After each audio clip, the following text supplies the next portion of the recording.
My sister's boyfriend mocked me as unemployed. Everyone laughed. Until I spoke up. Family dinners at my parents' house were usually loud. Too loud. My sister always brought chaos with her, and this time, she brought him. Ryan.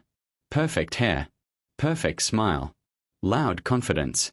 The kind of guy who shakes your hand a little too hard. I had met him twice before, but this was the first time he was meeting the whole family. I wasn't working at the time. At least, that's what everyone thought. After leaving my corporate job 6 months earlier, I told people I was figuring things out. Which, to most people, sounds like code for unemployed. Dinner started normally. Small talk. Laughter. Plates clinking. Then Ryan asked the question, "So what do you do?" I took a sip of water. "I'm between projects right now." He smirked. "Ah," he nodded slowly. "So, unemployed." A few people at the table chuckled. I forced a smile. "It's temporary," I said calmly. Ryan leaned back in his chair.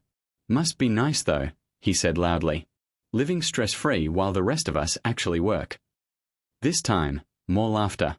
My sister laughed too. That part stung the most. I felt my jaw tighten. "I worked for 10 years straight," I replied evenly. "Yeah," Ryan shrugged. "But right now, no job." He raised his glass slightly. "To free time." More laughter. I looked around the table. My parents looked uncomfortable. My sister avoided eye contact. Ryan was enjoying this. "You know," he continued, "hard work builds character. You should try it sometime." The room went quiet for a split second. Then someone awkwardly laughed again. I set my fork down. Slowly. Calmly. "You're right," I said. Ryan smiled like he'd won. "I did leave my job," I continued, "after selling the company." Silence. Fork stopped moving. Ryan blinked. "What?" "I started a tech consulting firm 3 years ago," I said, keeping my voice steady. "We scaled it. A bigger company acquired us 6 months ago." I leaned back. "That's why I'm between projects." No one laughed this time.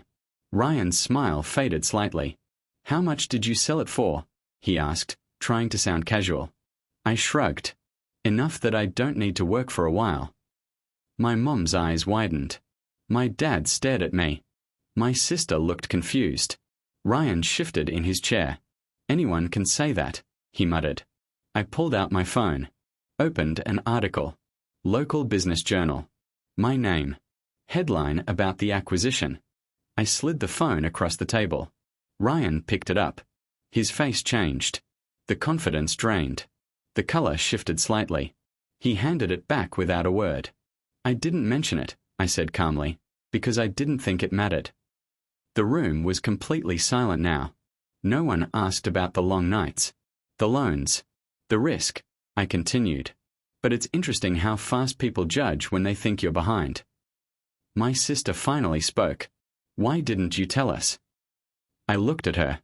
"Because I didn't need applause." Ryan cleared his throat. "I was just joking." I met his eyes. "No, you weren't." The tension in the room was thick. He tried to recover. "Well, good for you, man." I nodded slightly. "Thanks." But I wasn't done. "You know what's funny?" I added calmly. "The hardest workers in the room aren't always the loudest ones." Ryan didn't respond. For the rest of dinner, he barely spoke. No more jokes. No more smirks. When everyone started clearing plates, my dad put a hand on my shoulder. "Proud of you," he said quietly. That meant more than anything. As I was leaving, Ryan approached me near the door. "Hey," he said awkwardly. Didn't mean anything by it. I looked at him for a moment. "It's not about money," I said. "It's about respect." He nodded. Did he mean it? I don't know. But I know one thing. That night wasn't about proving I was successful. It was about proving I didn't need to prove anything. Sometimes the loudest person at the table thinks he's the strongest, until the quiet one speaks.